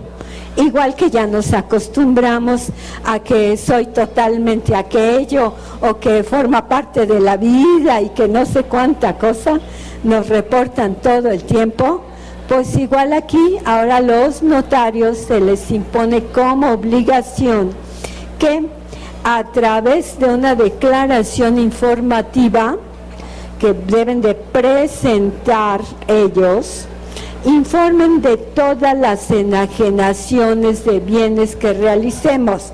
Así no nos vamos vivos, como decía aquella canción, se te fue viva la paloma, ¿no? Entonces aquí no hay de que se nos fue viva la paloma, sino el notario va a reportar. Le dan la opción en esta regla de que lo haga a través del Declaranot, que es la declaración para los fedatarios. Otra obligación para ellos, que informen el valor del avalúo de los bienes enajenados. Entonces a la autoridad le importan dos cosas: saber cuándo y quién enajenó un bien y obviamente el valor en que se enajenó, para que entonces nos pueda controlar si realmente estamos cubriendo el impuesto, si estamos pagando o no. ¿Está claro? Esto está en la regla 27149. Siguiente regla. ¿Ya se cansaron? Digan la verdad. En la regla 2758 se establece otra obligación. ¿Para quién? Para aquellos contribuyentes que estén en el renglón de los otros ingresos. ¿Qué son los otros ingresos? Ustedes se lo saben de memoria. La ley del impuesto sobre la renta, en el caso de personas físicas, porque esto está dentro del apartado correspondiente a personas físicas, dice, a ver, tú me vas a pagar por salarios o asimilados, por actividades empresariales o profesionales, o sea, honorarios, me vas a pagar por arrendamiento, por intereses, a ver, ¿qué más? Enajenación, ¿qué más? Dividendos, adquisición de bienes, intereses. Pero ¿y qué pasa con todo lo demás? Que no tiene regulación o reglamentación específica. Lo mete al cajón y dice de los otros ingresos. ¿Y qué tenemos ahí en otros ingresos? A ver, por ejemplo, la venta de un automóvil. Esporádico. Esporádico porque se accidentó Y el seguro dice, refactúrame porque te lo voy a pagar porque es pérdida total. Muy bien. Bien. Los intangibles, cuando obtenemos utilidades de la AMP, ¿qué es la AMP? Perfecto. Entonces, y así podemos seguir mencionando. Intereses del extranjero también. Ganancia por diferencia cambiaria, sí, perfecto. Entonces, todos estos rubros que están en el renglón de otros ingresos, estamos obligados a presentarle a la autoridad una declaración informativa y dice que se tendrá por cumplida, esta es la facilidad, este es el objeto de la regla, si las personas que están obligadas a hacernos retenciones por estos ingresos elaboran el CFDI. Con eso estamos relevados de la declaración informativa. Hay muchos rubros donde nos retienen, ejemplo, intereses, pero tal vez haya rubros donde no nos retengan, y si no nos retienen, la obligación subsiste. Bien, luego, la regla 2.8.6.6, esta es la de este aplicativo que veníamos comentando. Dice que los contribuyentes, personas morales, que utilicen el aplicativo Declaración Anual para Personas Morales, podrán presentar complementarias utilizando esta aplicación. Dice que cuando entramos nos va a desplegar la información y únicamente nosotros le vamos a ir diciendo que corregimos si los datos que están ahí no son los convenientes, los adecuados. Y si nosotros hubiéramos hecho algún pago en un plazo de 48 horas, nos va a preguntar, ¿usted realizó en las últimas 48 horas un pago por este concepto? Y nosotros vamos a decir, como en las bodas, sí acepto o no acepto. Y además va a salir una voz bien sexy, bien sugerente. Entonces, esto es para irnos mostrando primero que el SAT sabe qué hacemos, cómo hacemos, con quién hacemos, y que únicamente vamos a corregir. Y además, obviamente, pues en este esquema de sistematización. Bien, y finalmente, en el caso de las empresas que realicen operaciones de fusión, ¿se acuerdan de la fusión? ¿Quieres preguntar algo, Raúl? ¿Dónde anda el micrófono? A ver, corre micrófono para allá y ahorita regreso para acá. A ver, corre el micrófono. ¿O tú tienes voz fuerte, Raúl?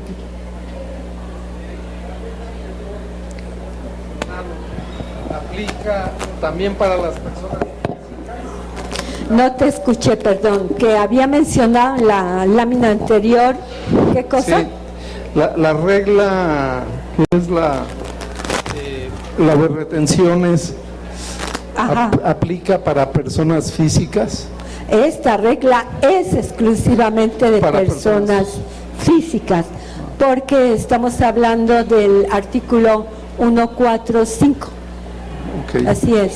Okay. ¿Preguntas por acá? Gracias. Al contrario, acá pasan el micrófono, pero si quieres saber, suelta de tu ronco pecho. Ajá. De los otros ingresos, Evita, cuando el fisco estuvo mandando cartas de invitación porque de repente tenías en tu banco un depósito X por la venta de libros. Y dijiste, depósitamelo. O por otras cosas. O por otras cosas. Entonces, ¿para qué nos limitan? Esas invitaciones llegaron desfasadas, obviamente al acabar el ejercicio ya te decía su propuesta al SAT y todo eso. Entonces, tú lo incluías en la declaración anual para poder pagarlo ahí, si podías deducirle algo, o si no... Si querías autocorregirte. Ajá, o si no tomabas el monto que el SAT tenía ahí propuesto y cumplías con esa obligación. Independientemente de esto, de que lo cumplas en la anual o con esas invitaciones, tú tendrías que enviar la informativa de este evento, porque pues ya para timbrarlo pues ya está desfasado, súper desfasado. Entonces tendrías que enviar la informativa también desfasada de este evento. Sí, desafortunadamente estamos fuera de plazo. Realmente nosotros deberíamos de estudiar todo esto desde que sale. Para el 28 de diciembre nos debimos de saber todo esto. Y entonces, cuando nos llegaron las invitaciones posteriores a esta fecha, pues ya teníamos todo el material muy manejado, ¿no? Pero sí, efectivamente, ¿tú qué tienes que hacer? Si te autocorriges y no hubo quien te retuviera, porque la operación no lo determinaba, o aún siendo de las operaciones que merecen retención, no te hubieran retenido, o retuvieron pero no enteraron, porque puede darse igual el caso. Entonces tú tienes que cumplir desfasadamente, pero aprovechando que estás al amparo, en el caso que tú mencionas, de una invitación, no tienes más que pagar actualización y recargos si tienes impuesto a cargo, que es lo más seguro, ¿no? Pero fuera de ahí no tienes multas, no tienes acción penal, no tienes ningún otro riesgo. El problema es si ya no es una invitación, sino ya es una revisión en forma, si ya te llegó una visita domiciliaria, una revisión de escritorio, gabinete, una revisión electrónica, ahí sí ya llega no solo recargos, factor de actualización, sino te llegan las multas y dependiendo del monto, la autoridad puede ejercer acción penal. Entonces, sí debemos de ser muy cuidadosos con todo esto. Ok, y mi segunda pregunta era en relación a la declaración de las personas morales. No me quedó muy claro, la declaración que viene en el aplicativo como propuesta, el sistema, le entendí con el contador que el sistema la tenía como declaración normal. En el momento en que tú le modificas, la conviertes en complementaria. Algo, cuando ya la cierres y todo, ya se convierte en complementaria. Correcto, correcto. Ok. Sí, así está previsto en la ficha, en la regla, perdón. Ok, es que esto me lleva a una duda. El fisco siempre ha manejado que la palabrita esta de aplicativo realmente es una responsabilidad total para el contribuyente, porque es una propuesta. Entonces, si nosotros en la propuesta, cuando tú ya pasas a complementaria, estás aceptando en un primer plano que hay un error, inclusive podría ser un error por parte tuya, porque las complementarias en teoría son para corregir. Claro. Entonces, ahí es donde tengo yo la duda. Creo entender tu posición. A ver, si la elaboró la autoridad, ¿por qué se me pone a mí como autor intelectual al grado de que si yo cambio o modifico, la convierto en complementaria ya, agotando mis posibilidades? Porque la ley dice que solo podemos en 3 ocasiones presentar complementarias y como excepción a eso, cuando aumentamos ingresos, disminuimos deducciones, etcétera. ¿Por qué? Porque la autoridad parte del supuesto de que la información que pudo vaciar, pudo consignar en el aplicativo, proviene de información proporcionada por ti. Entonces, de manera indirecta es tu autoría, tú diste esa información.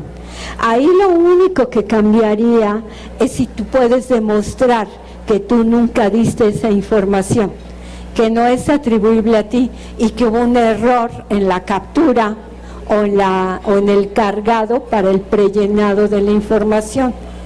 Pero realmente no te afecta mayormente siempre y cuando no estés en el supuesto de querer presentar más de 3 complementarias, ¿no? Pues ya con esto por lo menos agotarías una y te quedarían 2.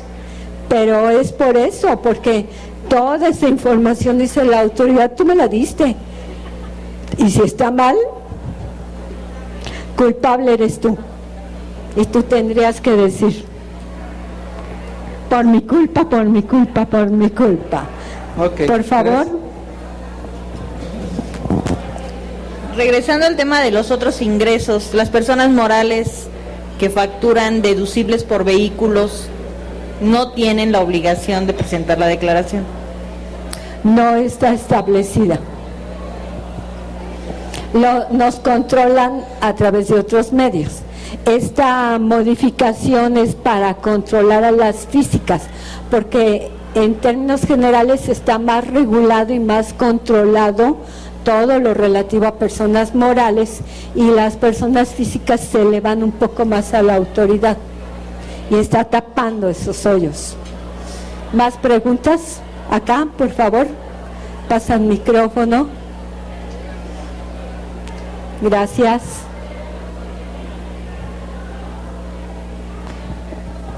Bueno, Rosita, Evita, perdón. Es que la estaba viendo. No te preocupes, todo queda entre familia, ¿verdad, Miguel? Rosita y yo nos queremos tanto, bueno, eso presumo yo sí la quiero mucho, que si le dicen a ella por mi nombre o a mí por el de ella, no problem.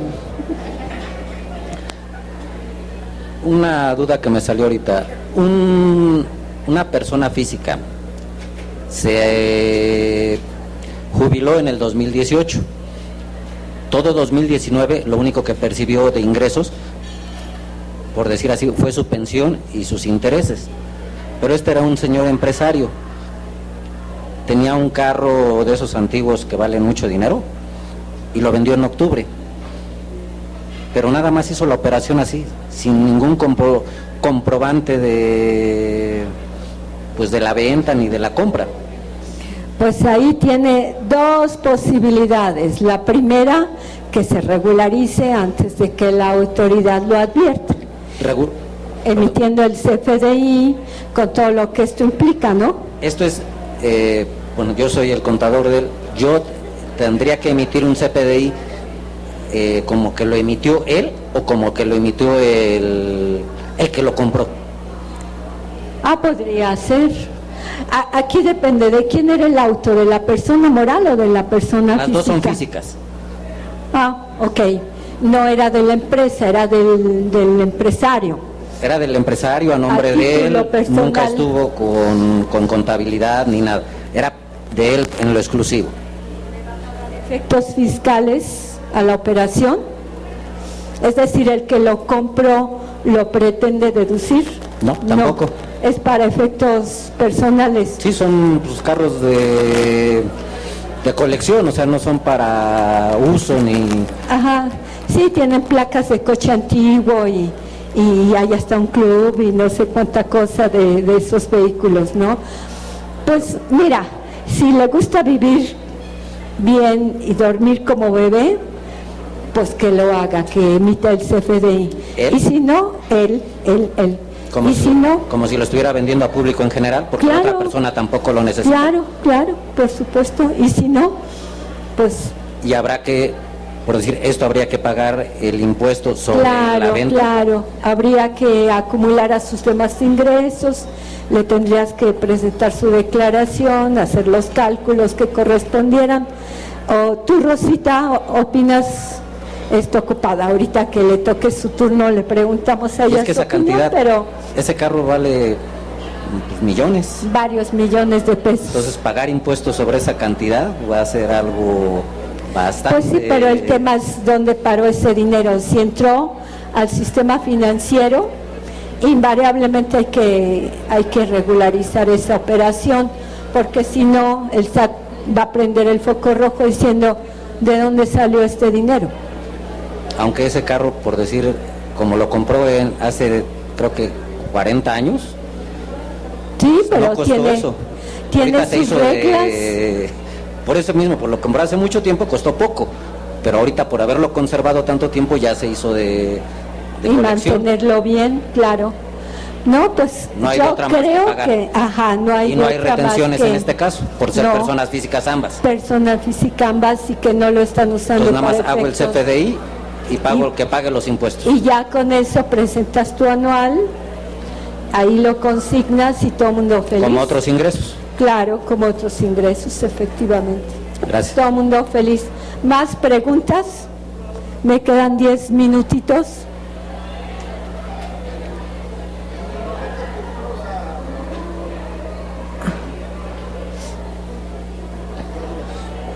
En el momento que...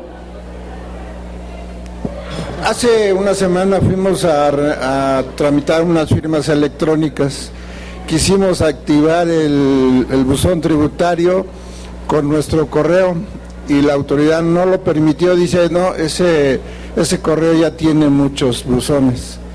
Y entonces regresamos a la oficina, hicimos el cambio y nos lo aceptó.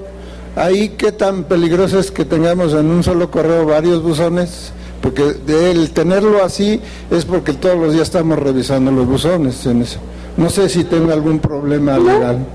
Legalmente no tienes ningún problema, ningún impedimento. El tema es que al fisco no le gusta porque dice puede haber confusiones y no cumple el objetivo. Eso es todo, pero nada más, no es que haya algún impedimento legal.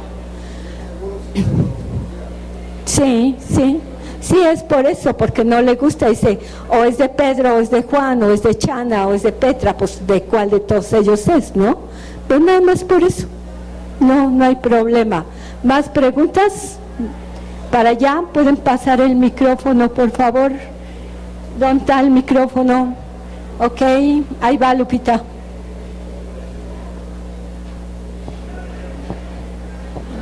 Licenciada, mi pregunta es no del tema que ahorita estamos exactamente.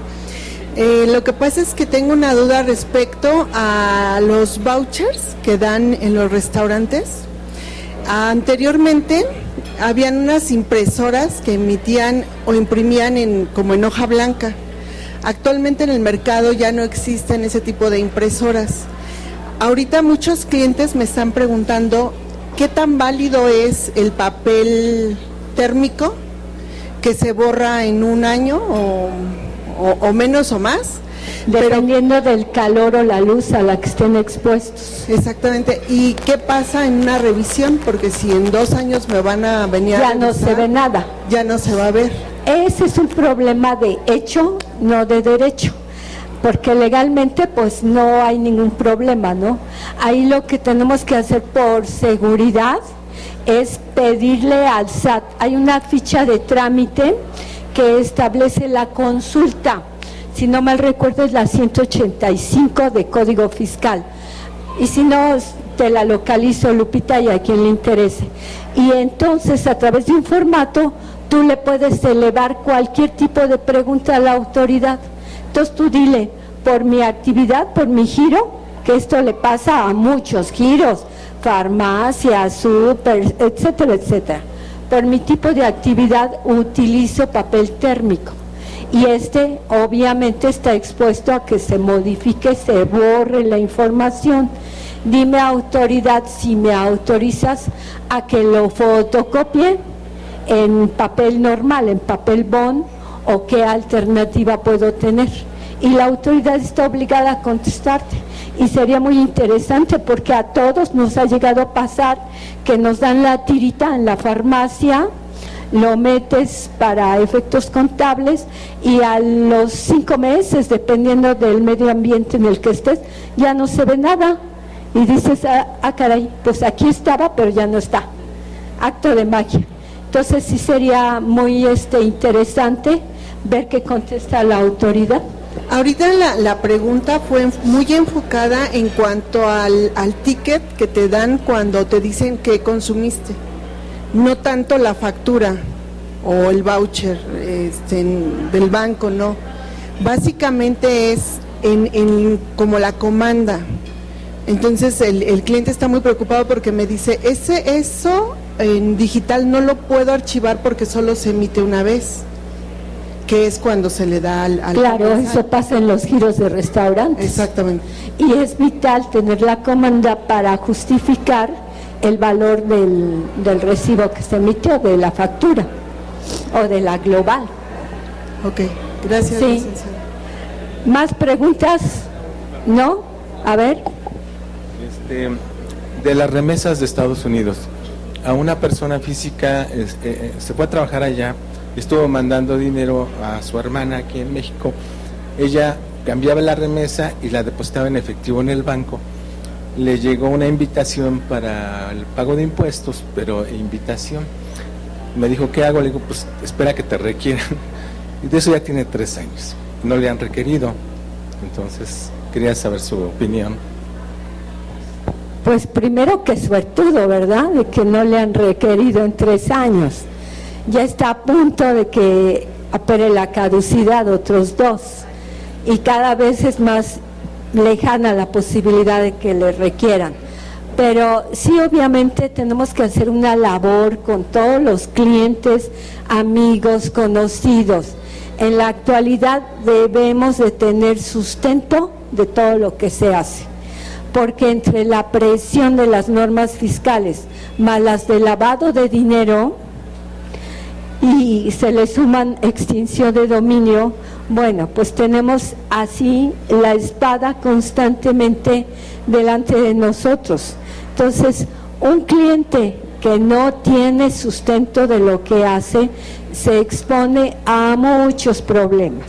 Entonces, si queremos evitar problemas para todos nosotros, cada paso que demos tiene que estar documentado.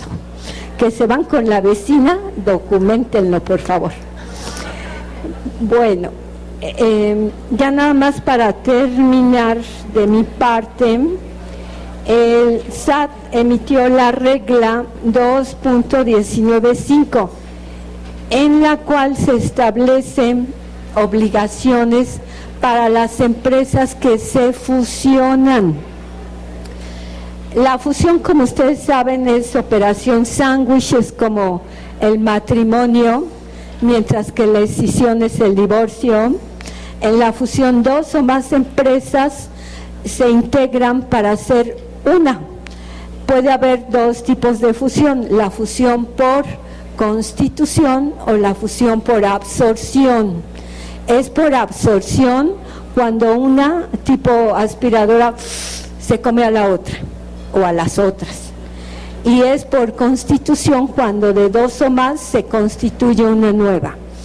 Las obligaciones, esta figura está prevista en el artículo 222 de la Ley General de Sociedades Mercantiles, y en razón de esta figura el Código Fiscal de la Federación establece que es la fusionante la que jala o la que surge, la que va a ser responsable de todas las obligaciones fiscales de las empresas que se fusionan, de las fusionadas. Sin embargo, a partir de 2020 se establecen obligaciones también para la fusionada, para la que desaparece, adicionales a la fusionante. ¿Y en qué consisten esas obligaciones? En que vamos a presentar una información para que la autoridad pueda corroborar que lo que dice la fusionante es correcto. Entonces, como ven, nos oprimen de los 2 lados. Y bueno, pues les recuerdo la frase de Albert Einstein: el genio se hace con 1% de talento y 99% de trabajo. Voy para allá, así que con que trabajemos 99%, aunque no nos hubieran regalado ese 1%, estamos casi asegurando que tengamos la calidad de genios. Mande.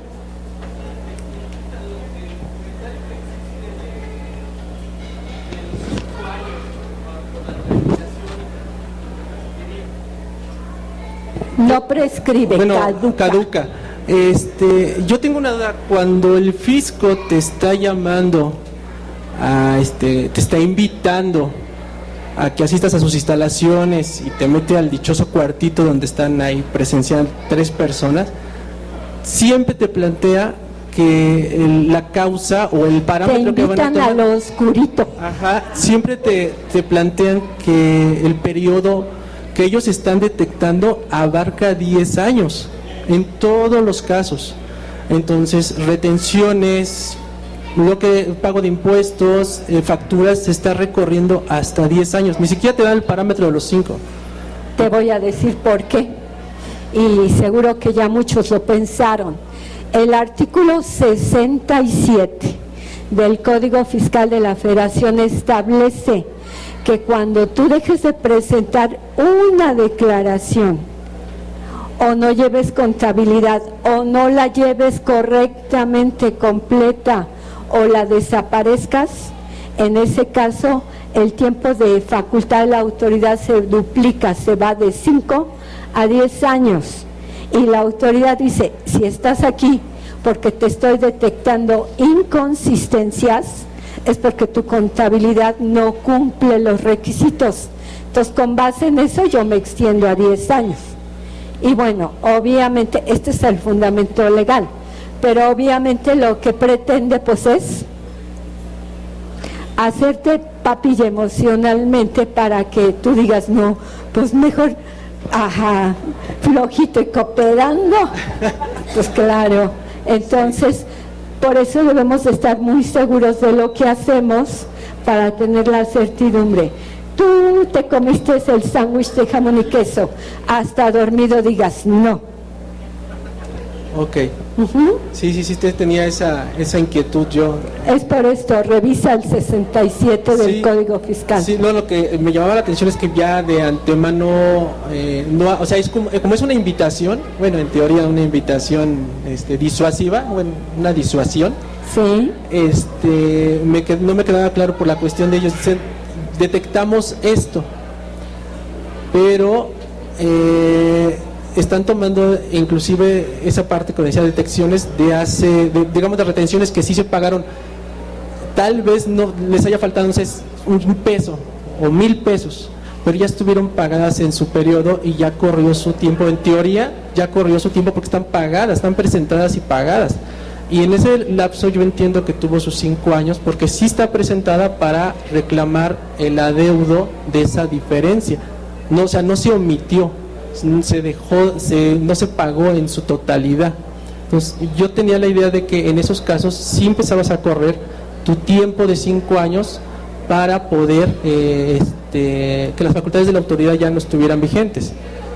Pero resulta que no, porque inclusive aunque le hayas pagado la declaración, aunque no esté en su totalidad, sigue pidiéndotela en el 10º año, en el 9º año, te dice, esta omisión o esta diferencia la encontramos en el año 9, entonces ya no aplica con la correspondencia. Pero es por eso, porque el 67 dice que la caducidad se duplica de 5 a 10 años cuando tú caes en alguno de esos supuestos.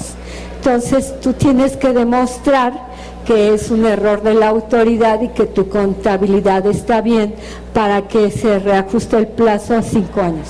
Si no, en automático está justificada la autoridad a los 10 años. Ok, gracias. Sí, por ahí alguien más alzó la mano, acá ahorita vengo. Hola, ¿qué tal, Evita? Una pregunta. Yo quiero pensar que mi empresa está, el domicilio es identificado, pero ¿dónde yo puedo ver que la autoridad sí lo tiene identificado? Muy buena pregunta. Pues tienes que entrar a mi expediente dentro del portal del SAT, ya sea con tu fiel o con tu contraseña, para que tú verifiques ahí en mi expediente cómo te tiene y si tiene alguna situación de observación que diga contribuyente no localizado, para que de esa manera, antes de que opere cualquier consecuencia, tú puedas corregirlo. Esto que comentó, ¿cómo te llamas? Sandra. Sandra, es bien, pero bien importante. Y les recomiendo muchísimo que lo hagan. De todos sus contribuyentes, entren al portal para verificar que no tengan ninguna irregularidad y que todo esté en regla, porque de otra suerte, cuando llegue ya la espada de la autoridad, pues ya va a ser con consecuencias. En cambio, si nosotros lo hacemos de manera preventiva, pues qué genial, ¿no? Y otra pregunta, Evita, por ejemplo, si yo ya estoy agarrando una contabilidad nueva, pero el contador ya presentó sus 3 complementarias, le faltó mal, ¿no? Sí, bueno, hay detalles que todavía merecen ser ajustados. ¿Puedo presentar otra? Siempre y cuando, acuérdate, sea para aumentar ingresos o disminuir deducciones. Si no estás en este supuesto, tienes que hacer de tripas corazón y cruzar los dedos de que no vayas a tener ninguna revisión. Ok, gracias ahorita. Gracias. Una pregunta. Cuando la autoridad manda avisos para revisar inconsistencias en las declaraciones de años anteriores, ¿se tiene que contestar, se tiene que hacer, o porque son invitaciones? Pero una vez revisé una y estaba todo bien en la contabilidad, no sé qué, incluso decía de IVA declaración provisional y el IVA es definitivo. Entonces, así como que, ¿qué se tiene que hacer en ese caso? Invariablemente el consejo es ve y aclara. Acuérdate que las autoridades son humanas, se equivocan igual que todos. Entonces es mejor que en el plano amigable tú vayas y aclares, a que porque no vayas, porque digas, ay, por favor, que no me vengan a molestar con esto, y ya te llegue el golpe. Entonces el consejo es ve y aclara, ¿sí? Aunque sea algo muy simple. ¿O se puede mandar una aclaración por buzón tributario? No es lo más aconsejable, porque a veces te preguntan A y de tu respuesta les surge a ellos el B, C y D. Los que han ido a invitaciones lo podrán afirmar o confirmar, de que a veces te llevan por una cosa y te salen más. Entonces lo ideal es que le inviertas, porque esto es una inversión, inviertas tiempo para ir y aclarar, y en esa medida ya esa parte queda totalmente resuelta. Ahí pues cóbrenle a sus clientes el tiempo adicional, pero vayan y aclaren. ¿Por qué se ríen? No hablo de utopías. A ver, pasan el micrófono. Y como dice la canción, ya con esta nos despedimos. Bien, mi pregunta va relacionada a una fusión o a una posible fusión de un socio mayoritario que tiene doble nacionalidad, mexicana y de Estados Unidos. Él tiene dos empresas, una en México y una en Estados Unidos. La de Estados Unidos la quieren ya desaparecer, que ya no esté funcionando porque optó por quedarse en México, ya no regresar allá. Aquí mi pregunta es, tiene un adeudo de muchos millones de pesos con la empresa de Estados Unidos. Entonces, lo quieren, que es el mismo socio, pero quieren darle acciones a la empresa de Estados Unidos. Entonces aquí mi pregunta es, ¿se podría fusionar del extranjero a México? Y sobre todo el registro federal de contribuyentes, ¿cómo sería si es una empresa creada en Estados Unidos? No tenemos problema si la empresa es, ya me tocan la campana, ya nada más contesto esto. No hay problema, la empresa mexicana absorbe a la empresa extranjera y queda sujeta al derecho mexicano. Entonces no tenemos problema.